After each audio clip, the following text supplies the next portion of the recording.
সকালে কি খাওয়াও? সকালে ডিম আলু ভর্তা। হ্যাঁ, ডিম আলু ভর্তা আর ডাল। ডিম আলু ভর্তা ডাল। কত টাকা নাও? 40 টাকা।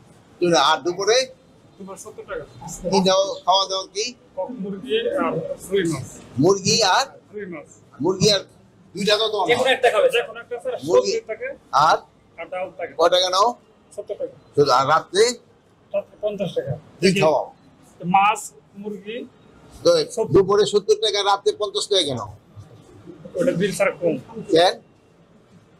এক আইটেম হইলি এটা ম্যাচ কি? ম্যাচ দেখে কি তোমাকে এখান থেকে ম্যাচেরই কি তদন্ত দেখেন স্যার। আমি দেখি স্যার, অপারেশন দেখি স্যার। এখানে একটা স্পেসিফিক একটা লোকের রাখবেন স্যার। এরা খাওয়ার ঠিক মতো দেয় কিনা এটা দেখবেন। আমার মনে হয় এটা রেটের মধ্যে একটু ঝামেলা আছে। আচ্ছা, দুপুরে একই খাওয়া যদি 70 টাকা হয়, রাতে একই খাওয়া 50 টাকা হইল কেন? হলে দুটোরা 50 টাকা। সেম মেনু হলে একই দাম হবে, দুই ধরনের দাম হইতে পারবে না। বুঝতে পারছেন? টিউবসের খাওয়া খাওয়ার দিকে একটু খেয়াল রাখতে হবে। বুঝতে পারছেন? খাওয়া এবং থাকা দরকার হলে আপনার এখানে কিন্তু 200 রুপিয়া নেই। আপনি অনেক একজন এসআই এখানে নিয়োগ দিয়ে দিবেন, যিনি এদের খাওয়া দাওয়াটা দেখবে। জোয়ানের খাওয়া দাওয়া এবং থাকা এই একজনের দিয়ে দিবেন হলো এই খাওয়া দাওয়া দেখার জন্য, আরেক এসে দেখবেন থাকার জায়গার ব্যবস্থা। এটা দিয়ে খেয়াল রাখবেন। বুঝতে পারছেন?